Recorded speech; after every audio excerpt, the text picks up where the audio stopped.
Wouldn't it be cool if you could just really do what you love and turn your dreams into a business? How do we do that? How do I turn my dreams into a business?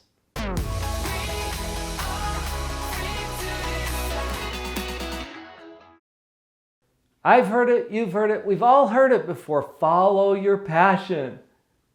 Okay, it's a pretty good idea for a number of reasons, but it has a lot of really important cautions that you got to watch out for. And if you just launch off to follow your passion, you're probably going to get hurt. There's reasons for that. Let's talk first about what works about following your passion, and then I'll share the cautions with you and an important solution. What works about it is that following your passion gives you energy, and you're going to need that energy to overcome all of the hard stuff that you have to do to turn your passion or your dream into a business. It makes it more sustainable. If you don't love it, you're probably not going to stick with it.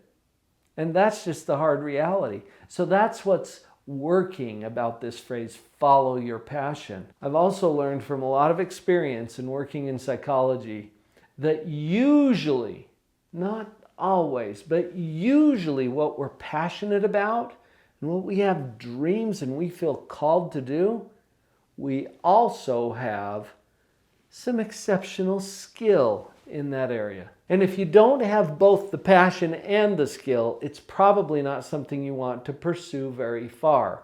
We've all watched American Idol, right? Or those talent shows on TV where they eliminate people if they just don't make the cut. There's a lot of people passionate about singing who really don't have any business doing it as a profession. Please, keep it to the shower. But there are others who have both the passion and the skill. Do you see what we're talking about there? It's important to have both. That's another thing that works about following your passion, because usually it indicates an area of exceptional skill or ability, and that's something that's going to be necessary as well. In short, I'm a big fan of passion, of things that light you up. I think there's reasons why you have the dreams that you have. Now that I've shared what works about that, let's get clear about what you got to watch out for. There are some cautions I want you to be aware of. The first caution is it can be extremely difficult to create the economic engine that can drive this business that you're passionate about for a number of reasons. And one of those is your passion can get in the way. Because you love it, you would do it for free. Wouldn't you? Yeah, me too. In fact, I told one of my clients just the other day, hey, I would do what I'm doing for you and your family. I would do this for free because I love it. I honestly do. But I charge you money because there's got to be an economic engine behind the mission. The dream will not sustain itself.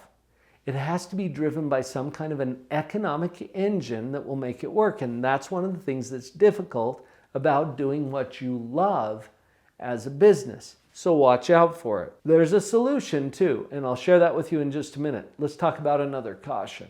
Caution. When you are passionate about something, you typically fail to see the value that it could potentially create for other people. That leads to my third caution, which is that passion has you focusing on you, what you like, what you love, what you want to do.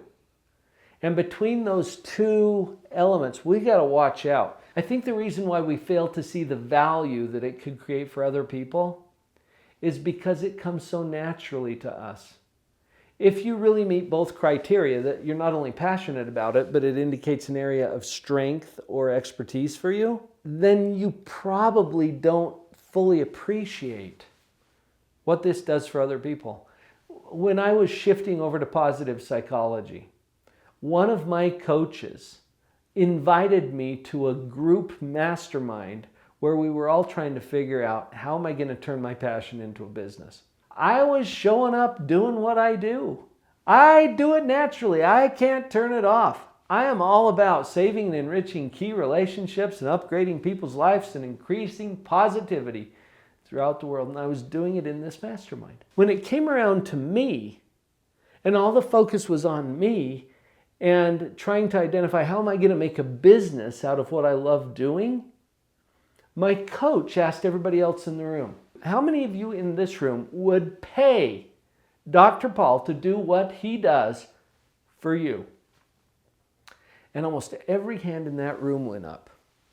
And I'm over there not appreciating the impact of what I do. I didn't get it. And so my thought was, oh, you guys are so nice. Thanks for inviting me. Right? I thought they were being polite. I thought they were being nice. No, they wanted me to see something about the impact and the value that what I love to do brings into their lives. But I didn't see it. I was the last guy in the room to figure it out. And that's one of the cautions.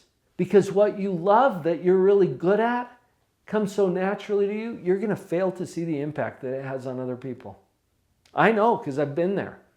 And that's something you got to watch out for. But then the secondary caution I shared, which is that it tends to focus on you. When you're thinking about what you love, you're not really thinking about how what you love could increase the joy or prosperity or productivity of other people on the planet.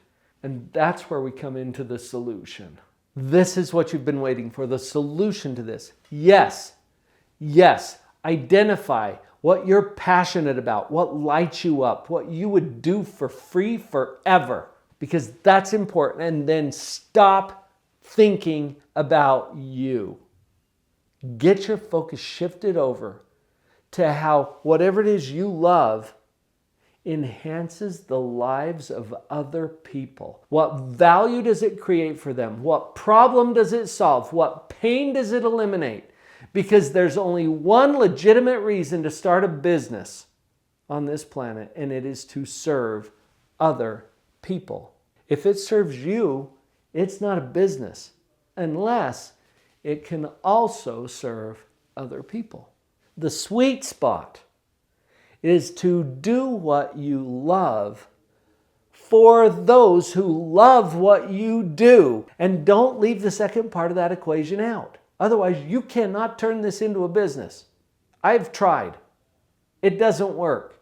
You have to focus on how it creates value for other people, and then you can create a business structure that actually offers this brilliance to them, and they don't get it unless you show up with it. I get passionate about this because I think this is the answer to most of the world's problems, if not all of them. We got to focus on what other people will benefit from that's related to our passion. That's the sweet spot.